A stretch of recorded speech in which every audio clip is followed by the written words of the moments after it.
All right, we are back. It's episode 4. We are back. Thanks for coming back. Of course. This week, we talk a little bit about finances, money, something that I see a lot of issues with people that are in this business, both people that have been in this business a long time, and new people, getting them set up correctly. But, before we get started, this is our home. This is our first episode that we're shooting in our dedicated podcast space. Yes. There's still a few things that we need to get done in here. We need to put some rugs. We need to put some sound dampening in here. Yeah. Get rid of a little bit of echo, maybe some artwork. Yeah. So we know it's a little echoey, but you can still hear it. So it's good to be home, though, right? It's good to feel like we have a home here. It's a great space. Yeah. Yeah. Or a couple weeks ago, our first 3 episodes dropped, and we stepped in this. You're the one that wanted to do a podcast, and you reached out over social media with just an open post to anybody, and I responded and didn't know what we would have, but thought it would be pretty good. Yeah. And after watching the first couple episodes, you were great. You were great. I'm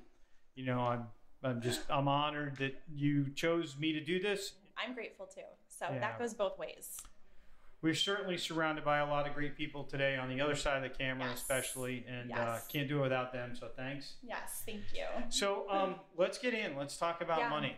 And our first episode, you got really vulnerable and talked about, what happened with y'all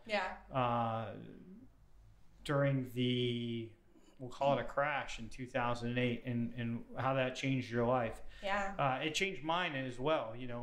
I was fairly new in the business, had only been in the business for a few years, and it was a struggle. It was a struggle to get through that time, and we learned a lot about the lifestyle that we were living and how we wanted to live and what was important, and similar to what you talked about in the first episode.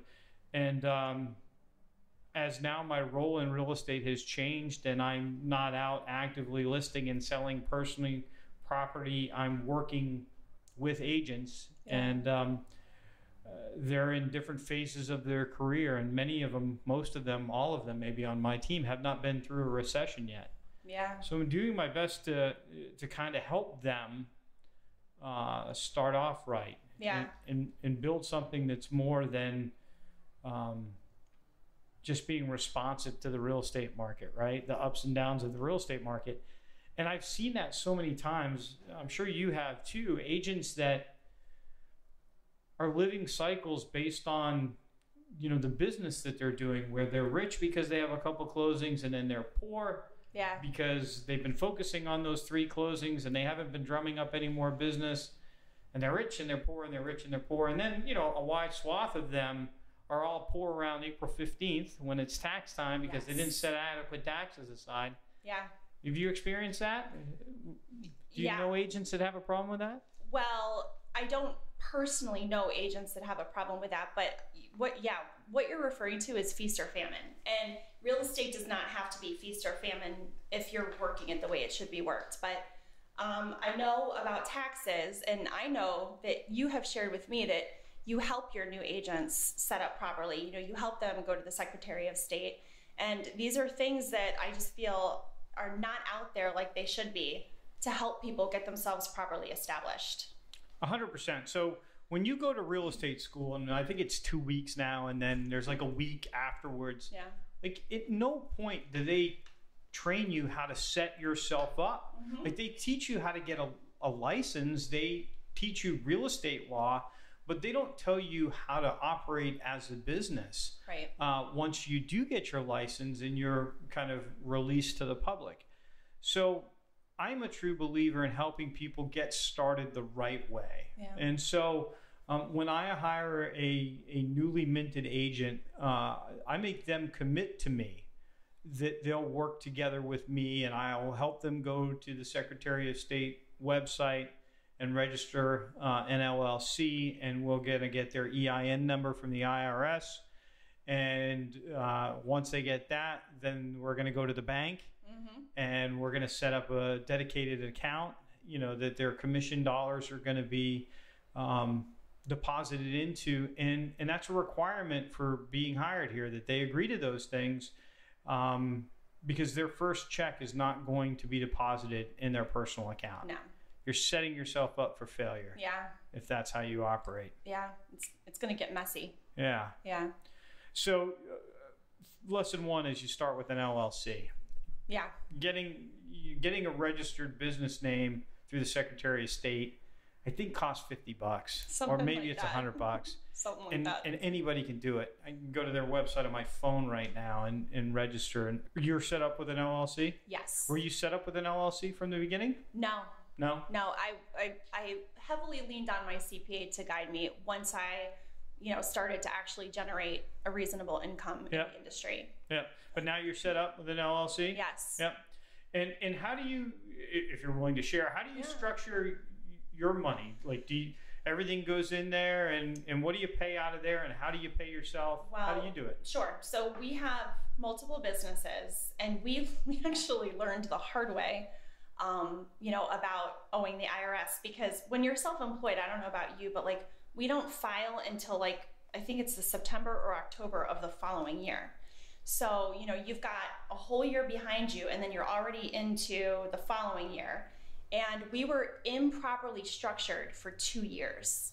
So we got a big fat tax bill that we had to come off of. I mean, it was either pay them installments, which, by the way, with the IRS, I think is somewhere like 12% or some crazy number. And even then, when you pay installments, they'll send you really scary letters, sure, for wanting to collect that interest or whatever. So, anyway, You do not want to owe the IRS money. No way. No way. Right? No. I mean, it's scary. Yeah. It's scary. They have ultimate control over your bank account, your assets, everything. I mean, they're not an organization that you want to get on their bad side. So you play by their rules. But we got that behind us, and I mean, it was hard to come off of the money, but we learned that, if you structure yourself in a way that you take money that you need and you set the rest of the money into another account and you estimate what you're going to have to issue to the state and the IRS, then, you're not slammed with that heavy bill. Your CPA works the numbers and you're in the clear. So, yeah. So when I have an agent that starts very similar, I want them to start with basically 3 accounts. Yes. Right? They're going to have a business account, and their commission dollars are going to get deposited directly in that business account. Yes. And let's say that their first check is $10,000, their commission check. So that $10,000 hits their account. Immediately, I want $3,300 going to their tax account. Yes. Immediately. Mm-hmm. Right? Pretend it's not even yours. It's not even yours. Pretend it's not yours, even though your name is on it, but it's not your money. It's not. Yeah. And so many agents get themselves in trouble with that. Yeah. And, this whole mindset of like, yeah, I need that money now for this. I will, put extra money aside next time for the IRS. Yeah. Like, it's just such a slippery slope that I have seen agents get burned over and over and over again. Because it snowballs. Yeah. Yeah. Once you get behind, you're behind. Yeah. And, it's just a rule. It's a line that you shouldn't cross. Yeah. With yourself, with your discipline. And, so then that leaves, $6,700 roughly in your business account. And then the other account that you have is your personal account, and that's where you live life. Correct. So whatever amount of money you transfer into that, we usually try and do a third. Yeah. On my team, sometimes we'll skimp on the business third, put a little bit more money in personal. Yeah. And the reason is on a team, the team should be covering a lot of your typical business expenses. We cover all software. Yeah. We provide a computer. So the amount of money that agents on our team need to dedicate to their business and using that money for marketing and drumming up other business, isn't quite the same. So that's how we get started. But the way that I do it now is I have an LLC that the money goes into, mm-hmm. and that LLC pays the things that they can legitimately pay for that are a business expense. Okay. So vehicle expense, fuel as it relates to work, cell phone, all of those things that I use for work. I just happen to be the only employee of that LLC. Yeah. Okay. And then we use a payroll service, right? So that I get a paycheck from my LLC and they do all of the withholding. And it sounds really complicated, but you can use services like, any payroll service like Paychecks. I think we use Quicken does it, or QuickBooks. I think they do it, and that's who we're using now. So that all of my, I'm paid just like an employee of anybody else. I have all the withholding and Social Security, and all of that is taken out on the paycheck that I pay myself on a monthly basis. The rest of that money just sits in that business account. Yeah. Or moves to an investment account. You have a system that really works for you, and it sets you up for your future. Were you advised to do it that way, or was that something you learned on your own? No, I'm not that smart. We definitely advised to do it that way. And the main reason that you want to have a system where it doesn't go into your personal account is I can speak from example, because that's how I did it in the beginning. It went into my personal account. And in those years, I probably paid 15% more in taxes than I should have if it was properly set up to begin with. Gotcha. So from there, what we've done is we've continued. We start everybody off with a third model, right? A third to taxes, a third to your personal account, a third stays in your business. But what you want to do is you want to be able to move from that and start to open up different types of investing accounts, so that that money is flowing to other places that are going to help generate real wealth for you long term. And and hopefully you're going to spend more money on your business, investing back into your business, so that you can build something that is more recession proof than traditional, waiting for the phone to ring to sell a property. And I see in our notes here that the next bullet point here is the 2008 crash, and that's what I feel like a lot of people took away from that crash is you cannot always rely on industries that are at the mercy of how the economy is doing. What's your takeaway from the 2008 crash? Oh gosh. Okay, takeaways. My takeaway would probably be, even if you can afford it, maybe you shouldn't do it. So I know a lot of people that live way, way, way beyond their means. And, if they didn't get a check for the next 3 months, they'd lose everything they had. Yeah, a lot of people. Especially coming off of the last couple of years. I mean, we have had a hell of an economy. We're lucky. Yeah. I guess depending on which industry you're in. But, it's not like it was. I know that we recently entered into a little bit of a recession, but nothing like 2008. That's the talk. I'm just going by. I'm just reiterating what I hear, Yeah. I honestly feel like what happened in the economy in 2008 affected me less than my lack of ability to recognize it quickly and change. Right? So I feel like everybody was slow to recognize the new economy. So probably in 2010 or 11, I decided to go to a school to learn how to do short sales. Okay. As an example. And once I learned how to do those, I did a tremendous amount of short sales for people. Wow. And for wealthy people, like short sales, not for people that, couldn't put food on their table, but people that had bought a house as an investment. Yes. They went into it with their eyes wide open. It didn't make any sense for them anymore. So we literally went back to the bank and said, here's everything. Work out a deal with us. Sometimes when something like that takes place, it's just a strategy move. You know what I mean? Yeah. This is what makes the best business sense. So this is what we're going to do. Yeah. These people are looking for an exit strategy. So strategy move is a great way to describe it. They didn't have a use for the house any longer. They had a realization of like waiting another 10 years, what it would look like. Yeah. And so the conversations that we would have with the bank is, hey, we're $800,000 short. Let's work out a deal. Yeah. And even in cases where people were, you know, fairly flush with cash, the banks would always forgive a significant amount, like at least half. Yeah. Pretty much every time. Yeah. I remember sometimes like getting people's taxes and looking at them and being like, there's no way the bank's going to let them off the hook. They got more than enough money to cover this loss. But there's loopholes. And the bank would be like, okay, you know, you owe us $800,000, pay us $250. Yeah. And we'll forgive the rest.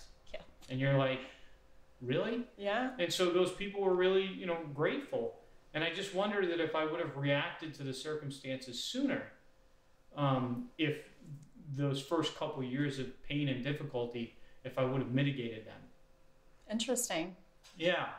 I think a lot of this is just us recognizing the shift. Yeah. And getting out ahead of it. Well, and don't you think that you could only really learn by experience, you know?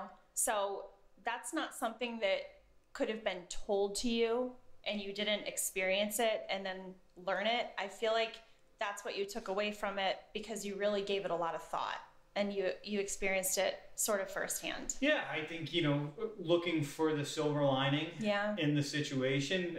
If it happened again, you know, what would I do differently? Yeah, certainly, you know, in the moment, you know, in 2009, that wasn't what I was thinking of because I was still licking my wounds. I don't think I really started looking at short sales until 2011 and 2012. And like, make no mistake about it, doing short sales sucked. Oh yeah. It was so much easier. I've only ever done one.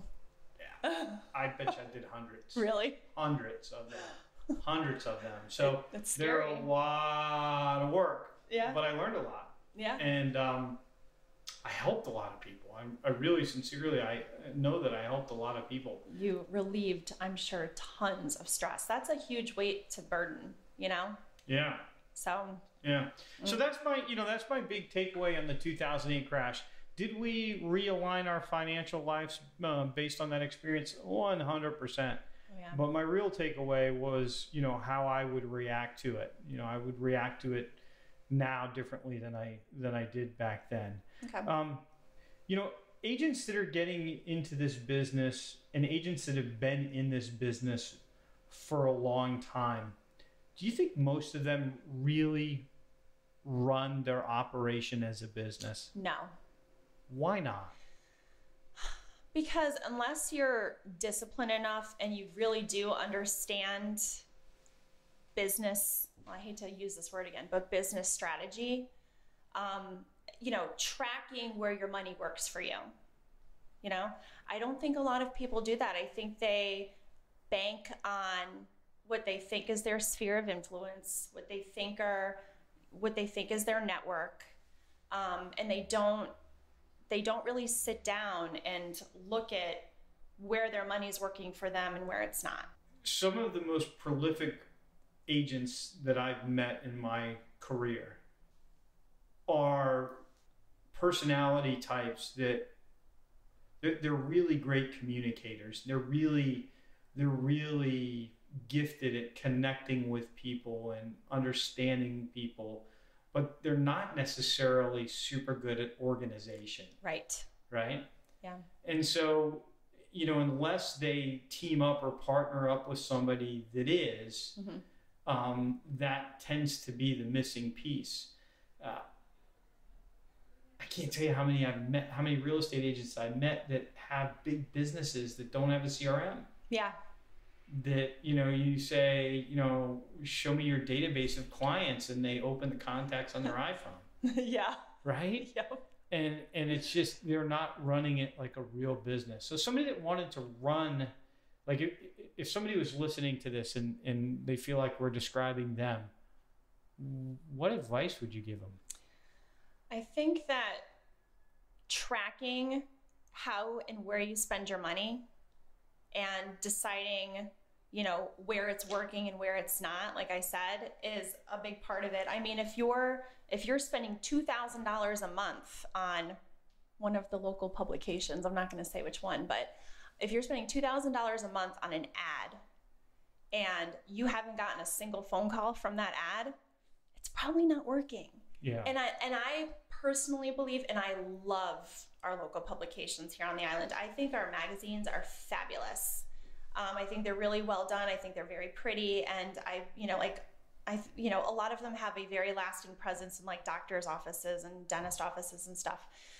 But I do think that those are more specifically centered towards the very, very, very well established agents, teams, groups, etc., that need the write-offs. Don't you agree? They're like, we have to spend this much on advertising. This is our allowance because of taxes. So this is what we're gonna dump into advertising this year, and we're gonna spend it here, here, and here. Like the internet, the magazine, and mailers. I mean, my honest opinion has changed on that over the last couple of years. I used to think that it was a good way to show a seller that you're marketing their house. Yeah. Well, if maybe you didn't understand how the internet worked and you couldn't show them the metrics of the internet. My thinking has evolved a little bit on that, and now I look at it more as brand advertising. Yes. Like getting who your brand is out there and getting the right feel around your brand. I personally, zero magazine advertising. Yeah. But I also don't have a director of marketing. I mean, we're on the search right now for a director of marketing. Who could very much, change my opinion about where we're spending some of our marketing dollars. But what I hear you saying is track your ROI, your return on investment. And there's a lot of people in the network and the groups that I coach with that have taken that like to another level. Yes. Like I could ask them anything and they're going to open a spreadsheet on their phone that their operations manager sends to them once a day, and they're going to see exactly what their ROI is on Google pay-per-click or on a mailer or a magazine ad or a postcard with a QR code. Like they know exactly what it is, right? Yeah, that's working your business. Yeah, and I'm not at that level. I aspire to be at that level. Sure. But my coach always tells me what we track and measure, we can improve. And if we don't track and measure it, it doesn't improve. See, Andy, I do listen. Wherever it is. Andy, I listen to you. So yeah, ROI is certainly a big part of the business. So somebody's out there and they're not tracking ROI and they're not, handling the financial side of their business the way they should. Where do they begin to rectify that? What do they do? What would you suggest? You have to sit down and come up with a business plan. I mean, you are your own business. Again, another example is like, where is the training on that, Heather? With teams. Yeah,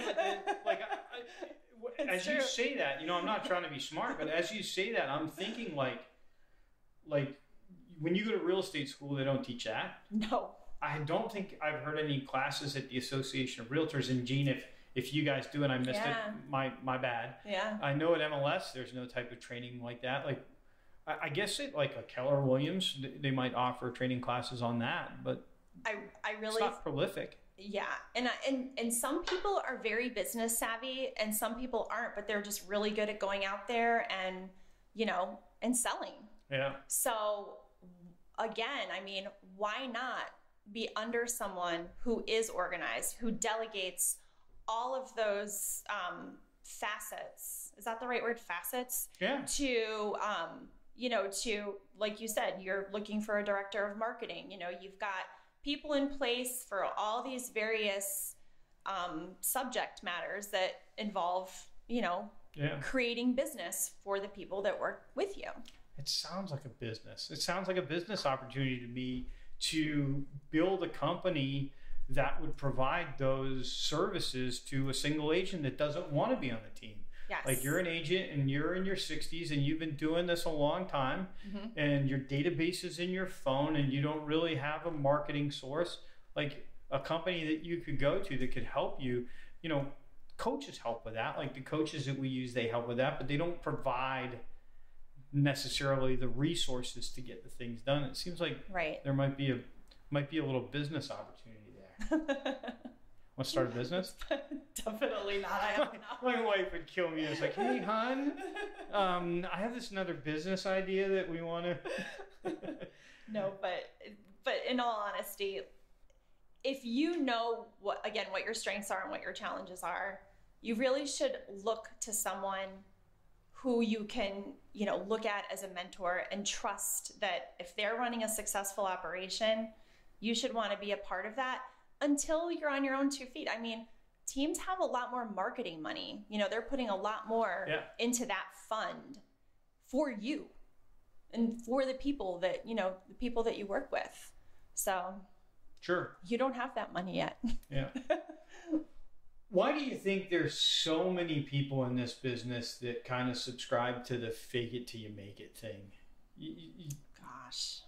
I mean, you think I'm mischaracterizing this, that our business doesn't have, a significant amount of people that are out there on social media and putting themselves out there as, a gift to the industry. Yeah. That really have no idea what they're doing and living by the seat of their pants. Is that living by the seat of their pants? Yeah? He said, yeah. I don't think it means...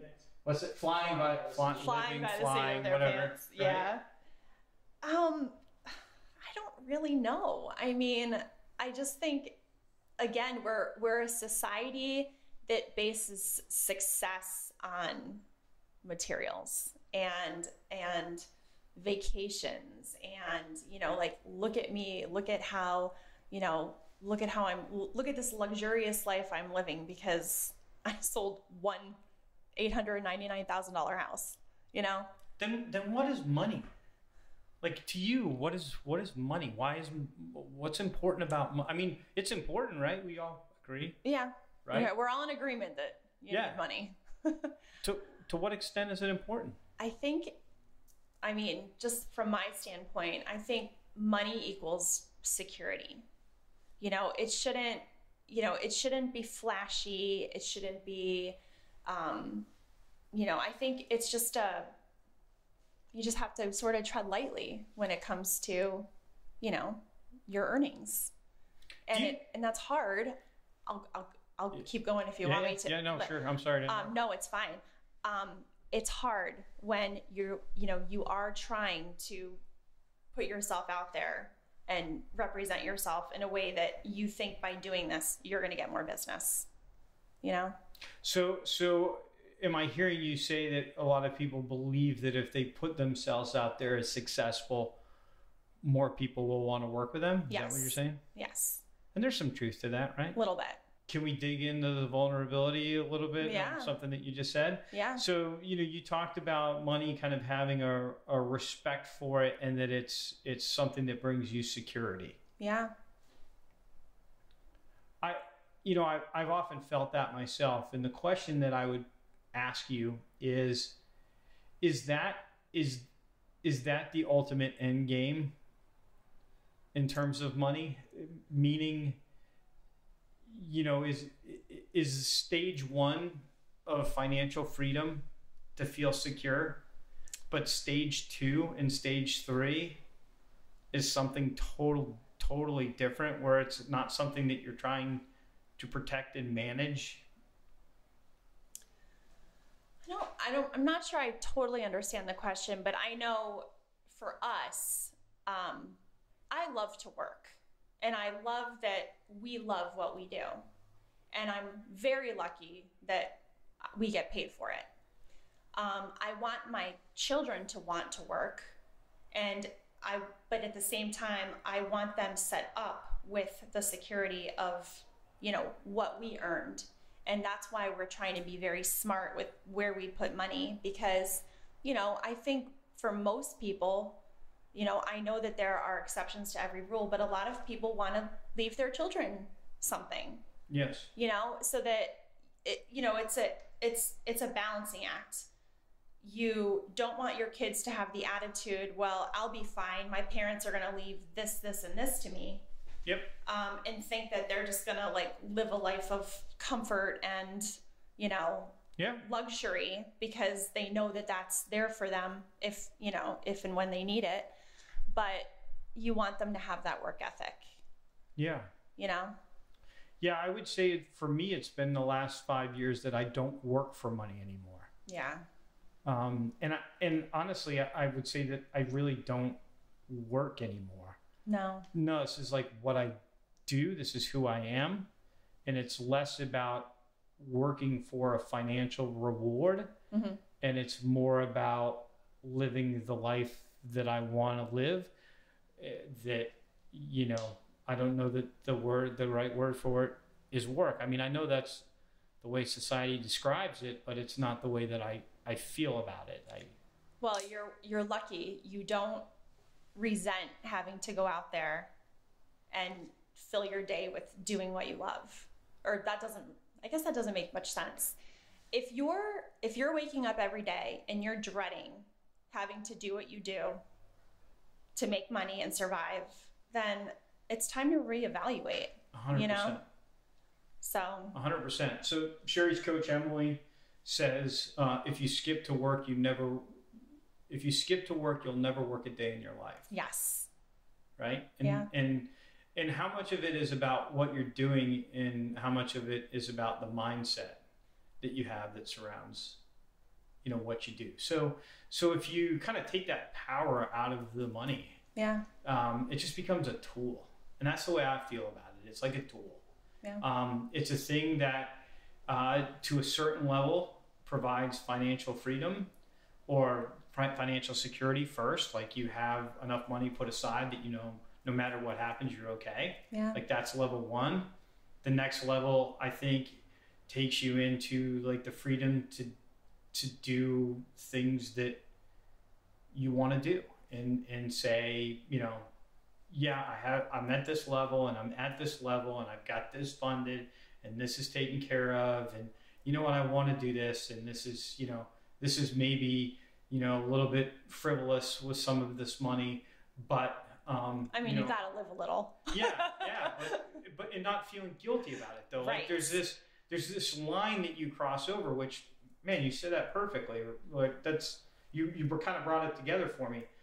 Going from like that thing that you need to protect and be careful not to overdo it with, to being able to spend a little bit of stupid money and not feeling guilty. Right. There is that level that happens. Yeah. At some point. And so, you know, my end game is not dissimilar to yours. It's to, you know, be financially in a situation that the money that we've accumulated gets handed down, which means the money that's accumulated, the interest that is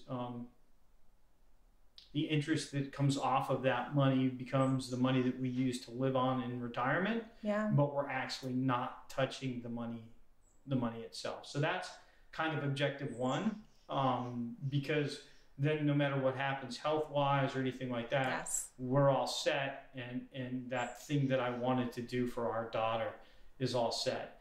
And then beyond that, you know, it's continuing to do and live the life that I want to live that makes me not want to even consider retirement.